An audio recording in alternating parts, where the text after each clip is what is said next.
Harap nito. Guys, yan. Ano guys, oh, oil. Tignan nyo. Yan. Guys, magluto tayo ngayon ng chicharong bulaklak. 3 kilos guys. So, in a hot pan guys, ilagay diretso natin ang chicharong bulaklak. Diretso na natin to sa kawali guys. Yan. Hindi na tayo magpapakulo guys, no? Yan. Ganyan lang muna. Tapos, lalabas ang katas nito guys, no? Pakita ko sa inyo ulit mamaya.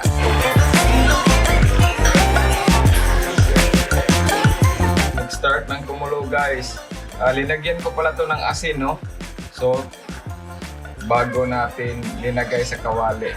Maglalabas to ng maraming tubig guys. After 10 minutes, 5 minutes pa to. I-check lang ninyo guys ha. Sarap nito. Naglabas na siya ng mga tubig. Yan.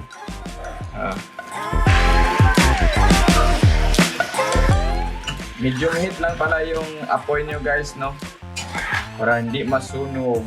Check nyo lang time to time guys ha, para hindi masunog ang bottom part.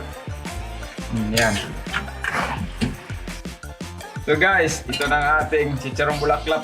Ang dami nang na-extract na guys, oil. Tignan nyo.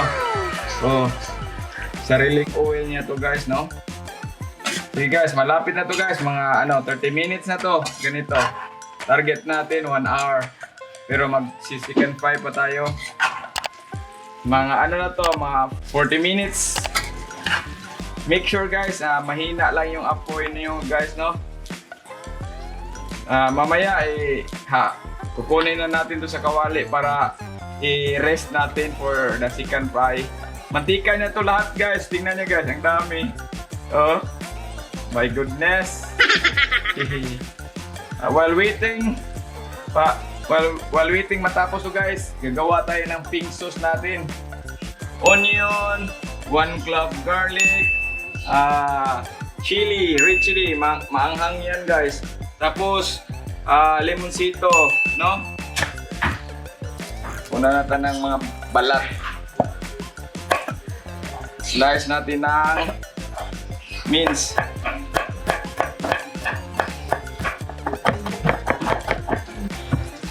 Yan.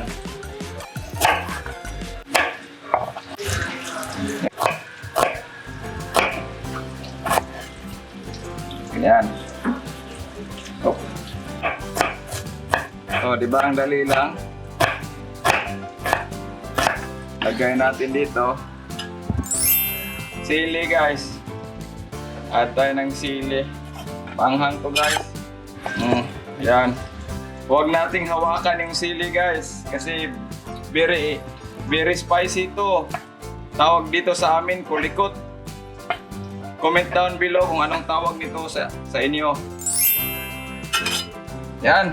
Tapos, ilagay na natin yung kalamansi, no? Tapos, lagyan natin ng suka natin, guys, ay. Tara, pakita mo yung suka natin, ilikot. Oh, marami. Kasi masarap to. Yan. Add lang tayo ng kunting asukar, guys. Yan. Tapos, asin. Pinch asin. Yan. Lagyan natin ng ground fresh pepper. Okay, mix na. Sarap ng ating pink sauce. Okay guys, balikan natin ating likod. Ready na to guys. Kukunin muna natin sa apoy para chicken fry, no? Yan. Kunin ko muna to sa apoy guys. Sarap nito. Pwede ito pang pulutan. No? Okay. So guys, i-rest lang natin to ng 30 minutes or 30 minutes to 1 hour. Yan yung first fry. Lumiit. Ang ating 3 kilos na inabot. Lumiit na siya guys. Magsisikan fry na tayo guys. Lagyan lang natin ng garlic yung mantika guys ha. Yan. Kailangan dito guys, technique dito para crunchy. High heat. Gamit kayo ng high heat, no? Saglit lang to, mga 3 minutes. Oh. Yan, umuusok na siya guys. Oh. Yan. Yan. Yan. Sarap nito. Yan, luto na guys. Kunin mo na natin yung first batch. Putok, batok. Recipe. Sarap to.